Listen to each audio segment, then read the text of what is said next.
Assalamualaikum warahmatullahi wabarakatuh. Hello everyone. My name is Andi Syifa Hanifaturrizkia and I'm from 2022 A class with my student ID is 22050890004. In today's video, I will read William Shakespeare's poem, A Fairy Song, and then explain why I choose this poem to read. I will also analyze the poem in terms of its language and its meaning. So, without further ado, let's read the poem. A Fairy Song by William Shakespeare. Over hill, over dale, through bush, through briar, over park, over pale, through flood, through fire. I do wander everywhere, swifter than the moon's fear, and I serve the fairy queen, to dew her orbs upon the green. The cowslips tall her pensioners be, in their gold coat spots you see, those be rubies, fairy favors. In those freckles live their savors. I must go seek some dewdrops here, and hang a pearl in every cowslip's ear. First, let's discuss about the general information of this poem. A Fairy Song by William Shakespeare is a poem that has 14 lines and only one stanza. It is an interesting and musical monologue from A Midsummer Night's Dream, and it is written in 1595 or 1596. It is written in the traditional Shakespearean form or sonnet form with a rhyme pattern of A, B, A, B, C, C, D, D, E, E, F, F, G, G. The poem is written in iambic pentameter, but we can also find another metrical pattern like iambic trimeter and trochaic trimeter. The poem narrated by a speaker who is a fairy, and she describes about her work and the fantastical nature she lived in. The fairy describes her lives which combine elements of magic and nature, and her job as a fairy servant to the fairy queen. From her small beginnings to her present circumstances, she describes how she has witnessed the world transform due to the influence of the fairy queen and her enchanted army. The poem portrays the spirit of a magical world where magic and nature combine to create a singular, fascinating setting, and ordinary things become extraordinary.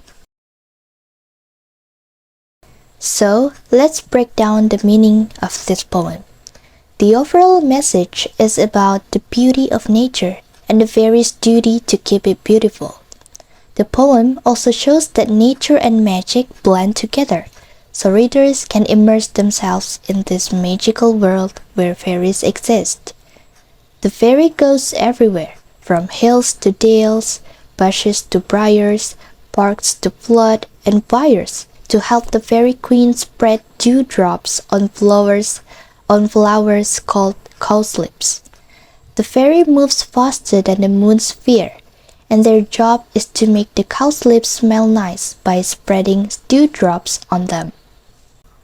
The poem emphasized the fairies' passion for their work and their dedication to enhancing nature's beauty, even in the face of challenges caused by natural phenomena. In a nutshell, this poem highlights the relationship between nature's beauty and a magical creature called the fairy. It leaves readers wondering about the nature keeper and the magical world they inhabit. Now, here's an analysis of the poems for each line. Line 1 to 4. Over hill, over dale, through bush, through briar, over park, over pale, through flood, through fire. In these 4 lines, the speaker, who is a fairy, is trying to tell her journey in the nature through various landscapes during her adventure as a magical creature with wings, or the magical power that allowed her to fly, from hill, dale, bush, briar, park, pale, and even flood and fire. From her journey, we can imagine the nature's landscapes she was gone through, from a beautiful place like hill to the extreme obstacles like flood and fire. As a result, the fairy emphasized how much effort she put into her work and how far she traveled.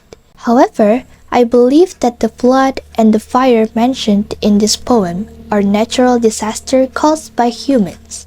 Humans have a tendency to disregard their surroundings and act in ways that are harmful for the environment over time. So, despite these challenges, the fairy continues to do her job of beautifying nature.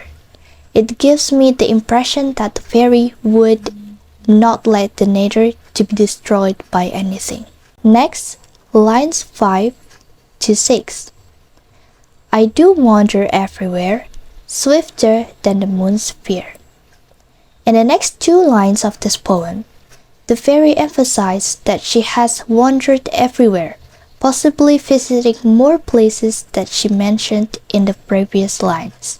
She claims that nature has numerous spots, and she is confident enough to say that she has explored them all. And additionally, she describes her ability to move and wander faster or swifter than the moon goes around the earth, and it's showcasing her speed and efficiency in performing her jobs. This is the characteristic that sets apart humans from fairies. Humans, on the other hand, lack magical powers and the ability to fly, so we couldn't do our job as effectively, as efficiently as fairies. But we could certainly cause more harm to our environment, despite the fairy who keeps it beautiful. Next, line 7 to 12. And I serve the fairy queen, to do her orbs upon the green. The cowslips tall her pensioners be, in their gold coat spots you see, those be rubies, fairy favors, in those freckles live their saviors. The next 6 lines describes the various works in helping the fairy queen by spreading dewdrops over the grass and plants. The speaker then claims that they work for or serve the fairy queen. So, this is an example of allusion. Allusion is an indirect reference to an idea, event, or person. And in this poem, the allusion refers to the fairy queen, who is not specifically addressed in the poem, but is an important figure in the fairy's world. The speaker then arranged to dew her orbs upon the green, or on the meadow or grass field. That's why she called it green upon the green.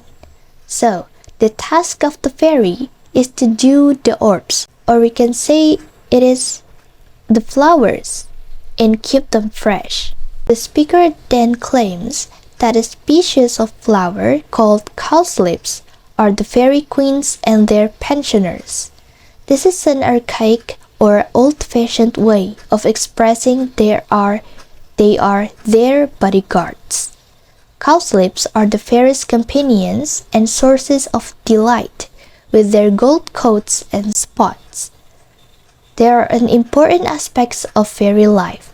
The gold coat spots of cowslips reflect their captivating and magical character and are compared to rubies, which are symbols of the fairy's graces.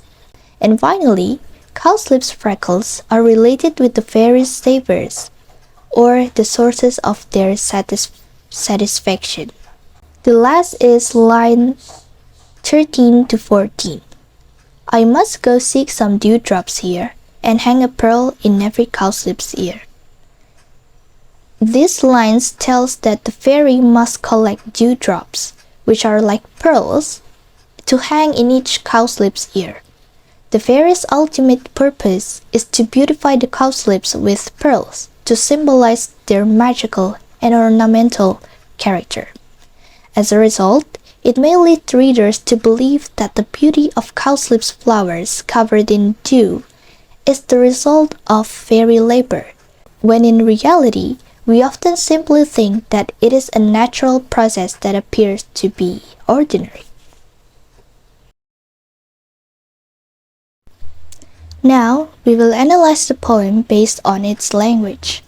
The language used in this poem is rich in figurative language, including, first, personification. It is when a lifeless object or idea is given human characteristics or qualities and spoken of as if alive.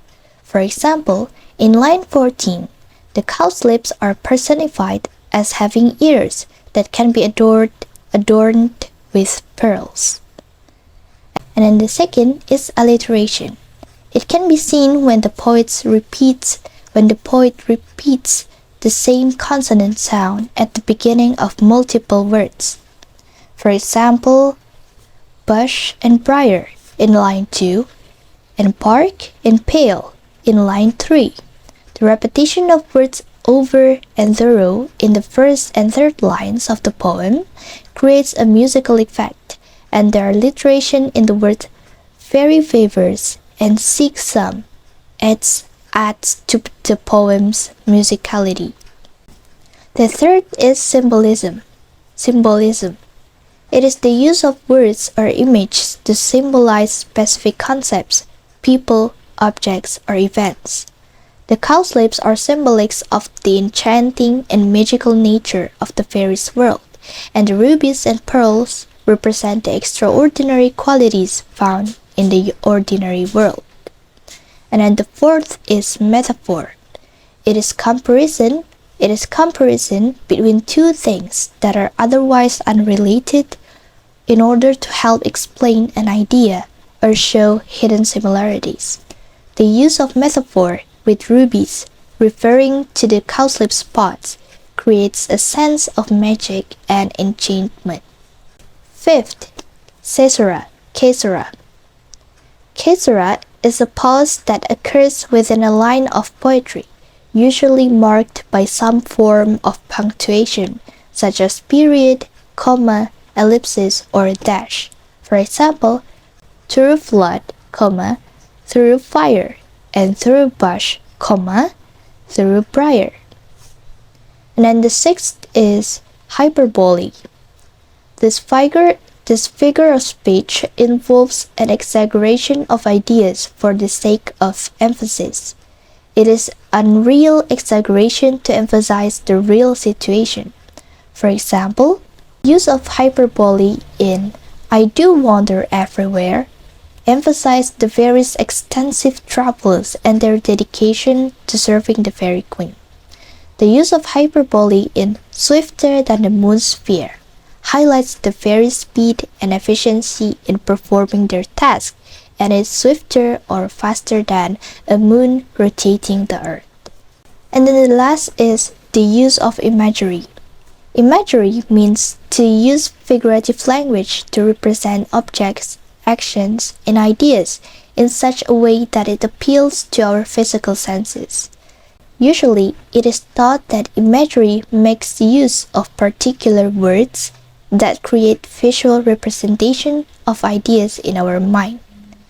In this poem, the use of imagery with gold coats and spots, referring to the cowslip's appearance, creates a sense of beauty and enchantment.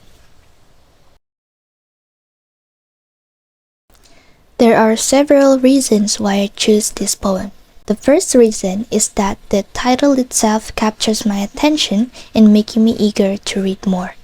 When I first given the task to select a poem, I searched for the most iconic and famous poem ever written on the internet. But as I scrolled down, I didn't find one that suits my interest. And then I opened my Medium page and I found a recommendation of the most famous short classic poem of all time, and then I found this poem and choosing it after looking at the title and skimmed the whole poem.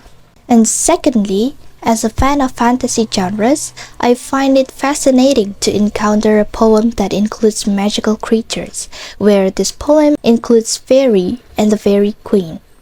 This poem provides me with a sense of understanding and personal connection, as I deeply passionate about in related literature works about this genre.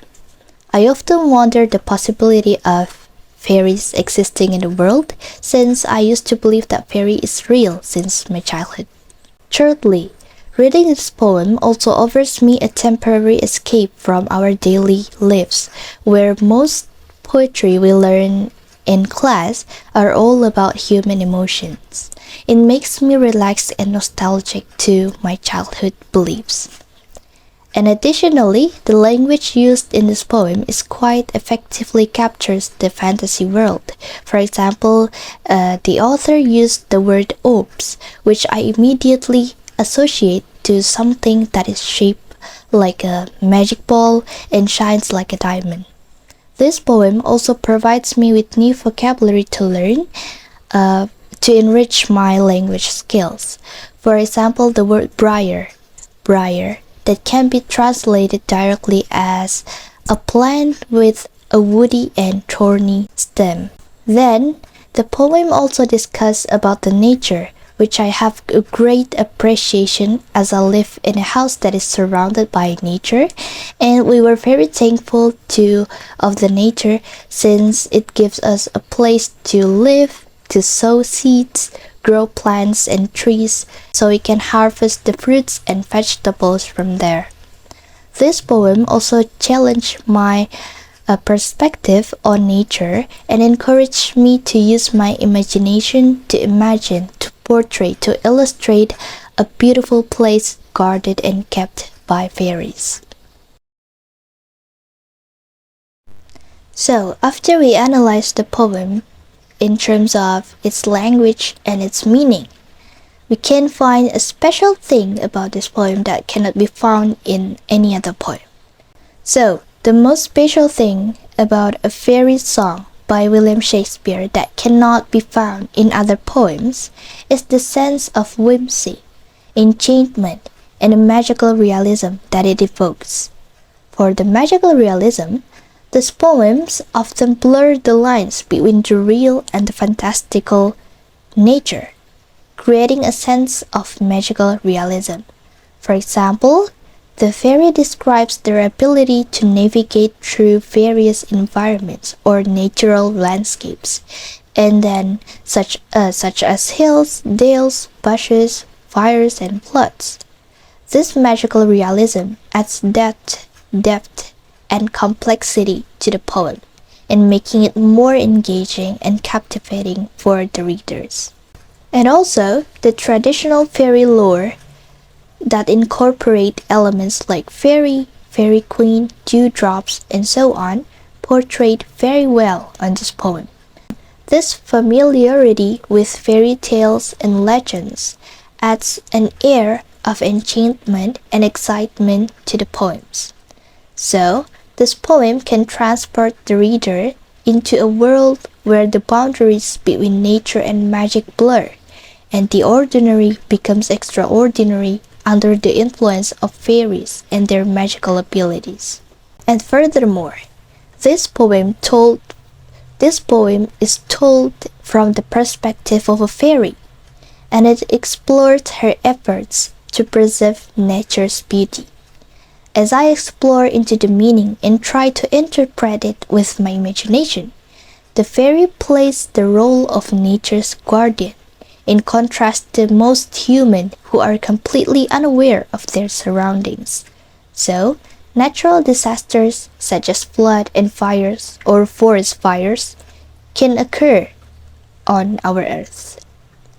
When we see natural phenomena such as flower covered in dew in the morning, we often think it's something ordinary. It's definitely what happens when the dew in the morning sticks to the flower's petals, and we admire its beauty and believe it is what the nature obviously did. However, after reading this poem, my imagination became freer, and I could open to possibility that behind those beautiful things that occurred in the nature, there are magical creatures that worked hard to help beautify our earth. So, in summary, A Fairy Song by William Shakespeare is a unique and special poem that tells about the role of the fairy to keep the nature's beauty, and it captures the essence of magical world while maintaining a whimsical and enchanting tone that invites readers into a world of wonder and magic. So that's all from my analysis of The Fairy Song by William Shakespeare. Thank you for listening and thank you for watching my video.